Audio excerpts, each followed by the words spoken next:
اعوذ باللہ من الشیطان الرجیم بسم اللہ الرحمن الرحیم اللہ اکبر کبیرہ والحمد للہ کثیرہ وسبحان اللہ بکرۃ واسیلا اللہم انی اسألک علما نافعا ورزقا طیبا وعملا متقبلا یا ارحم الراحمین رب اشرح لی صدری ویسر لی امری واحلل عقدۃ من لسانی یفقهوا قولی ربی زدنی علما۔ بسم اللہ الرحمن الرحیم۔ خطبات مودودی، حقیقت ایمان۔ آج کا ٹاپک ہے کلمہ طیبہ کے معنی۔ کلمہ طیبہ جو ہماری ایمان کی بنیاد ہے، جو ہماری پہچان ہے، جو مسلمان کو مسلمان بناتی ہے۔ چلیں دیکھتے ہیں مودودی صاحب اس بارے میں کیا لکھتے ہیں۔ برادران اسلام، آپ کو معلوم ہے کہ انسان دائرہ اسلام میں ایک کلمہ پڑھ کر داخل ہوتا ہے، اور وہ کلمہ بھی بہت کچھ زیادہ لمبا چوڑا نہیں ہے، صرف چند لفظ ہیں۔ لا الہ الا اللہ محمد الرسول اللہ۔ ان الفاظ کو زبان سے ادا کرتے ہی آدمی کچھ سے کچھ ہو جاتا ہے۔ پہلے کافر تھا، اب مسلمان ہو گیا۔ پہلے ناپاک تھا، اب پاک ہو گیا۔ پہلے خدا کے غضب کا مستحق تھا، اب اس کا پیارا ہو گیا۔ پہلے دوزخ میں جانے والا تھا، اب جنت کا دروازہ اس کے لیے کھل گیا۔ اور بات صرف اتنی ہی پر نہیں رہتی، اسی کلمے کی وجہ سے آدمی اور آدمی میں بڑا فرق ہو جاتا ہے۔ جو اس کلمے کے پڑھنے والے ہیں وہ ایک امت ہوتے ہیں، اور جو اس سے انکار کرتے ہیں وہ دوسری امت ہو جاتے ہیں۔ باپ اگر کلمہ پڑھنے والا ہے اور بیٹا اس سے انکار کرتا ہے تو گویا باپ باپ نہ رہا اور بیٹا بیٹا نہ رہا۔ باپ کی جائیداد سے اس بیٹے کو ورثہ نہ ملے گا، ماں اور بہنیں تک اس سے پردہ کرنے لگیں گی۔ غیر شخص اگر کلمہ پڑھنے والا ہے اور اس گھر کی بیٹی بہاتا ہے تو وہ اس کی اولاد اور اس کی اولاد تو اس گھر سے ورثہ پائے گی، مگر یہ اپنے سلب کا بیٹا صرف اس وجہ سے کلمہ کو نہیں مانتا، غیروں کا غیر بن جائے گا۔ گویا یہ کلمہ ایسی چیز ہے کہ غیروں کو ایک دوسرے سے ملا دیتی ہے اور اپنوں کو ایک دوسرے سے کاٹ دیتی ہے، حتیٰ کہ اس کلمے کا وزن اتنا ہے کہ خون اور رحم کے رشتے بھی اس کے مقابلہ میں کچھ نہیں۔ اب بات پر غور کرو کہ یہ اتنا بڑا فرق جو آدمی اور آدمی میں ہو جاتا ہے، یہ آخر کیوں ہوتا ہے؟ کلمے میں ہے کیا؟ صرف چند حروف ہی تو ہیں، لام، الف، ہاں، میم، واو، سین اور ایسے ہی دو چار حروف۔ اور ان حرفوں کو ملا کر اگر منہ سے نکال دیا تو کیا کوئی جادو ہو جاتا ہے کہ آدمی کی کایا پلٹ جائے؟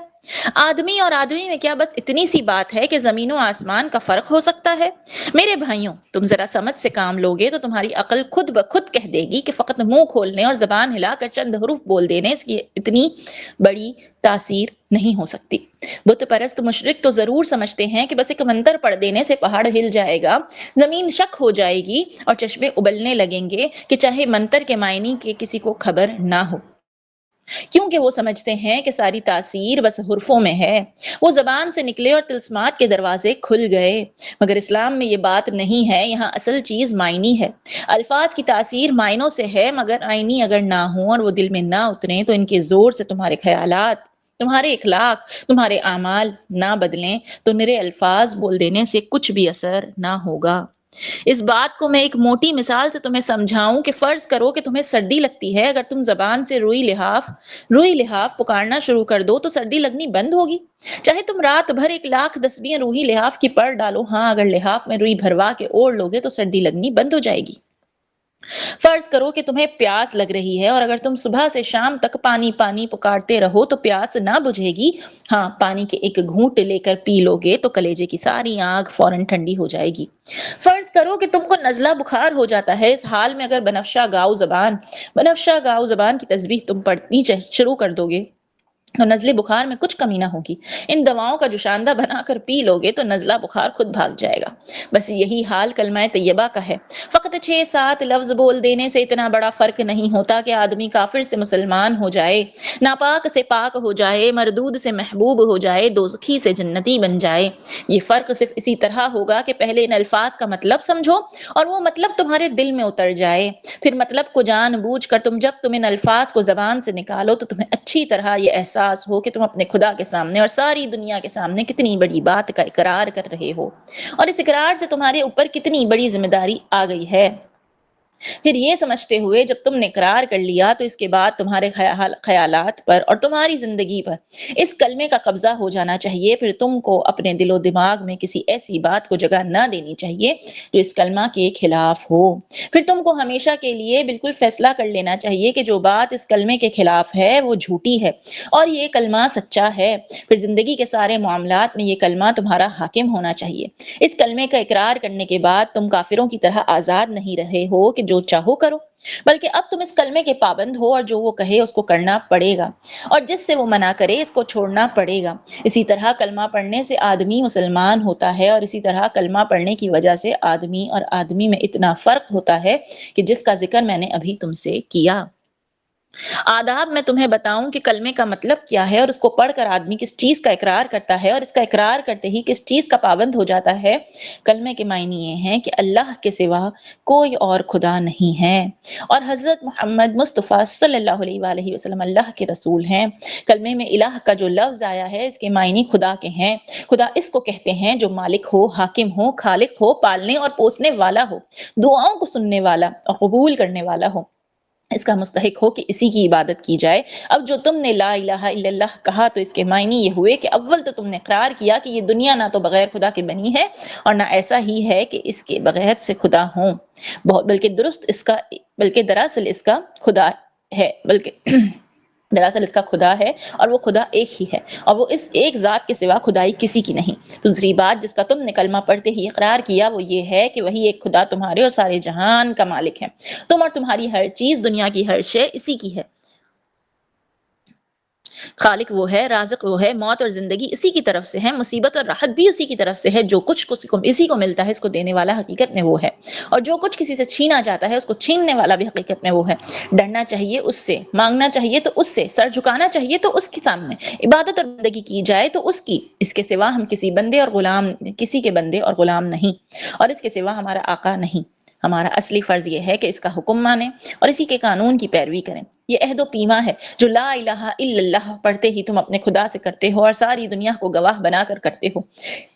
اس کی خلاف ورزی کرو گے تو تمہاری زبان، تمہاری ہاتھ پاؤں، تمہارا رونگٹا اور زمین اور آسمان کا ایک ایک ذرہ جس کے سامنے تم نے جھوٹا اقرار کیا تمہارے خلاف خدا کی عدالت میں گواہی دے گا، اور تم ایسی بے بسی کے عالم میں وہاں کھڑے ہوگے کہ ایک بھی گواہ تم کو صفائی پیش کرنے کے لیے نہ ملے گا۔ کوئی وکیل یا بیرسٹر وہاں تمہاری طرف سے پیروی کرنے والا نہ ہوگا، بلکہ خود وکیل صاحب اور بیرسٹر صاحب جو دنیا کے تعدتوں میں قانون کے الٹ پھیر کرتے رہتے ہیں، یہ بھی وہاں تمہاری ہی طرح بے بسی کے عالم میں کھڑے ہوں گے۔ وہ عدالت ایسی نہیں ہے جہاں تم جھوٹی گواہیاں اور جعلی دستاویز پیش کر سکو، دستاویز پیش کر کے اور غلط پیروی کر کے بچ جاؤ گے۔ دنیا کی پولیس سے تم اپنا جرم چھپا سکتے ہو، خدا کی پولیس سے نہیں چھپا سکتے۔ دنیا کی پولیس رشوت کھا سکتی ہے، خدا کی پولیس رشوت کھانے والی نہیں۔ دنیا کے گواہ جھوٹ بول سکتے ہیں، خدا کے گواہ بالکل سچے ہیں۔ دنیا کے حاکم بے انصافی کر سکتے ہیں، خدا ایسا حاکم نہیں جو بے انصافی کرے۔ پھر خدا جس جیل میں ڈالے گا اس سے بچ کر بھاگنے کی کوئی صورت نہیں ہے۔ خدا کے ساتھ جھوٹا اقرار نامہ کرنا بہت بڑی بے وقوفی، سب سے بڑی بے وقوفی ہے۔ جب اقرار کرتے ہو تو خوب سوچ سمجھ کر کرو اور اس کو پورا کرو، ورنہ تم پر کوئی زبردستی نہیں ہے کہ خواہ مخواہ زبانی ہی اقرار کر لو، کیونکہ خالی کھلی زبانی اقرار محض بیکار ہے۔ لا الہ الا اللہ کہنے کے بعد تم محمد الرسول اللہ کہتے ہو، اس کے معنی یہ ہیں کہ تم نے یہ تسلیم کر لیا کہ محمد مصطفیٰ صلی اللہ علیہ وآلہ وسلم ہی وہ پیغمبر ہیں جن کے ذریعے سے خدا نے اپنا قانون تمہارے پاس بھیجا ہے۔ خدا کو اپنا آقا اور شہنشاہ مان لینے کے بعد یہ معلوم ہونا ضروری تھا کہ اس شہنشاہ کے احکام کیا ہیں، ہم کون سے کام کریں جن سے وہ خوش ہوتا ہے اور کون سے کام نہ کریں جن سے وہ ناراض ہوتا ہے، کس قانون پر چلنے سے وہ ہم کو بخشے گا اور اس کی خلاف ورزی کرنے پہ وہ ہم کو سزا دے گا۔ یہ سب باتیں بتانے کے لیے خدا نے محمد مصطفیٰ صلی اللہ علیہ وآلہ وسلم کو اپنا پیغمبر مقرر کیا۔ آپ صلی اللہ علیہ وآلہ وسلم کے ذریعے اپنی کتاب ہمارے پاس بھیجی۔ آپ صلی اللہ علیہ وآلہ وسلم نے خدا کے حکم کے مطابق زندگی بسر کر کے بتا دیا کہ مسلمانوں کو اس طرح زندگی بسر کرنی چاہیے۔ پس جب تم محمد الرسول اللہ صلی اللہ علیہ وآلہ وسلم کہا تو گویا اقرار کر لیا کہ جو قانون اور جو طریقہ حضور اکرم صلی اللہ علیہ وآلہ وسلم نے بتایا تم اسی کی پیروی کرو گے، اور جو قانون اس کے خلاف ہے اس پر لعنت بھیجو گے۔ یہ اقرار کرنے کے بعد اگر تم حضور اکرم صلی اللہ علیہ وآلہ وسلم کے لائے ہوئے قانون کو چھوڑ دیا اور دنیا کے قانون کو مانتے رہے تو تم سے بڑھ کر جھوٹا اور بے ایمان کوئی نہ ہوگا، کیونکہ تم یہی اقرار کر کے تو اسلام میں داخل ہوئے تھے کہ محمد صلی اللہ علیہ وآلہ وسلم ہی کا لایا ہوا قانون حق ہے، اور اسی کی تم پیروی کرو گے۔ اسی اقرار کی بدولت تو تم مسلمان کے بھائی بنے، اسی کی بدولت تم نے باپ سے ورثہ پایا، اسی کی بدولت ایک مسلمان عورت سے تمہارا نکاح ہوا، اسی کی بدولت تمہاری اولاد تمہاری جائز اولاد بنی، اسی کی بدولت تمہیں یہ حق ملا کہ تمہارے تمام مسلمان تمہارے مددگار بنے، تمہیں زکوٰۃ دیں، تمہاری جان و مال اور عزت و آبرو کی حفاظت کا ذمہ لیں۔ اور ان سب کے باوجود تم نے اپنا اقرار توڑ دیا۔ اس سے بڑھ کر دنیا میں کون سی بے ایمانی ہو سکتی ہے؟ اگر تم لا الہ الا اللہ محمد رسول اللہ کے معنی جانتے ہو اور جان بوجھ کر اس کا اقرار کرتے ہو تو تم کو ہر حال میں خدا کے قانون کی پیروی کرنی چاہیے۔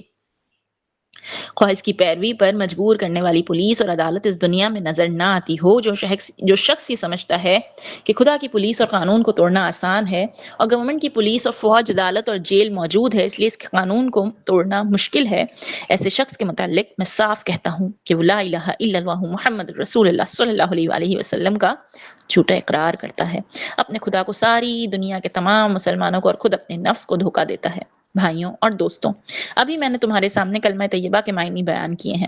اب اسی سلسلے میں ایک اور پہلو کی طرف تم کو توجہ دلاتا ہوں۔